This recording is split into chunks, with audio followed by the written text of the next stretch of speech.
Oui, c'est vrai qu'on pourrait se dire que finalement il y a une métamorphose qui est subie par François, puisqu'on le soigne, puisqu'on décide de l'amputer. Toutes ces questions se posent avec la mère qui est arrivée aussi. Et puis ensuite, une espèce de métamorphose, là, complètement active, voulue. Vous utilisez des images très, très fortes.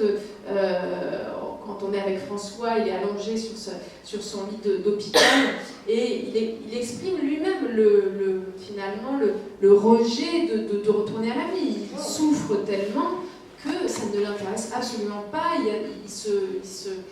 Il se recule dans une grotte intérieure, hein, c'est le mot que vous employez, où il y a cette idée de noyau aussi, donc on sent bien que le dehors n'est pas du tout envisageable. D'ailleurs, il en veut à son corps de faire les efforts que les médecins lui demandent, parce qu'à l'époque, la kinésithérapie n'existe pas, mais il y a une pratique de massage qui permet de commencer à restimuler les muscles, hein, et donc on fait bouger les jambes, on fait bouger petit à petit le corps dans son ensemble pour qu'il retrouve une sorte de motricité, et il en veut à son corps, il le traite de collaborer, parce que il y a quelque chose d'inadmissible pour lui que, en dépit de son propre désespoir, la machine physiologique choisisse le mouvement alors que lui se sent complètement cloîtré. Je le compare à Battus qui est cloîtré dans la pierre, ou Bicaron qui est prisonnier du loup.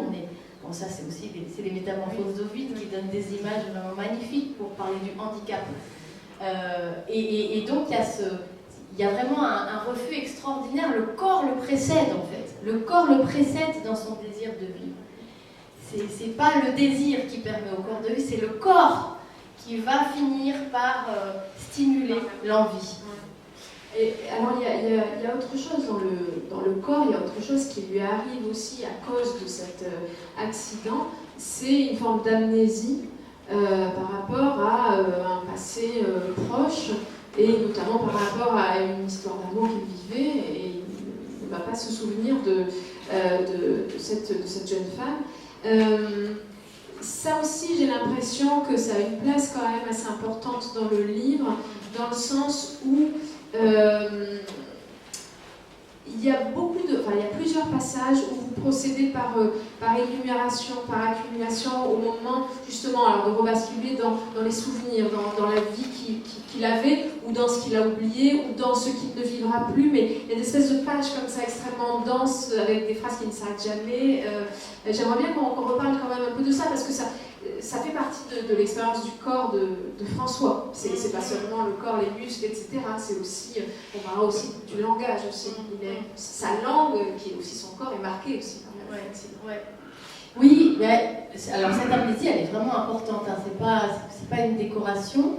Bon, quand on fait une chute importante et quand on est électrocuté, c'est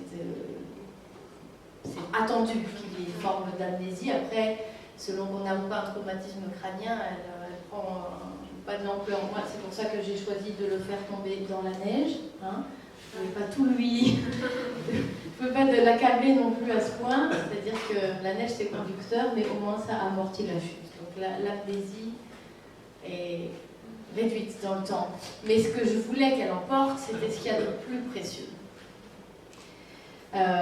Il perd ce qu'il a de plus précieux dans son corps, ses bras, mais il perd ce qu'il a de plus précieux dans sa vie, puisque c'était son premier vrai grand amour. Il a 22 ans, et en fait, le début du roman s'ouvre sur cet amour-là, parce que je voulais montrer à quel point ce corps fonctionne parfaitement, répond à ses désirs, séduit, aime, et dans la merveilleuse jeunesse qui fait qu'on ne songe pas au corps. Il n'est là vraiment que pour servir nos désirs. Et donc, avaler Nine dans le trou noir de cet accident, c'était vraiment le priver de ce qui faisait l'essentiel de sa vie. Il fallait que la perte soit irrémédiable. Les bras, c'est irrémédiable, mais il fallait qu'il y ait dans sa vie une perte irrémédiable, parce que je voulais le forcer à réinventer tout. Le grand amour qui reste, c'est peut-être une chance, mais ça peut être aussi une tragédie supplémentaire, parce qu'il n'est pas dit que Nine aurait eu l'envie de continuer une histoire avec quelqu'un qui s'est déjà métamorphosé. Et c'est pour ça que j'ai doublé l'amnésie d'ailleurs d'un secret, puisqu'il n'a présenté cette jeune femme à personne. Il y a une forme d'érotisation aussi du secret, du secret amoureux. Mais du coup, personne ne connaît l'existence de Nine.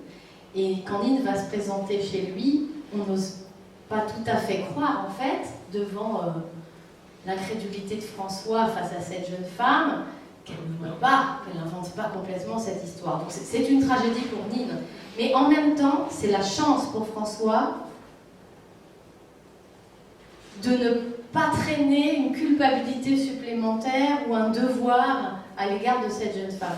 Donc il fallait que la perte soit absolument irrémédiable. Ceci dit, il y a quelque chose dans ces terminaisons nerveuses ou sous sa peau qui appartient encore à Nine sans qu'il puisse le nommer. Il va rencontrer des femmes dans sa vie et il y a des phrases, des images de sa rencontre avec Nine que j'ai voulu saupoudrer et réinjecter dans ces autres rencontres comme des espèces de lumières lointaines, de la sorte que nous envoient les étoiles du passé, dont on ne sait pas très bien d'où elles viennent, mais on sait qu'elles viennent de loin. Il y a quelque chose de familier qui ne peut pas être nommé et qui peut-être, justement, s'est ancré, non pas dans la mémoire, mais dans le corps.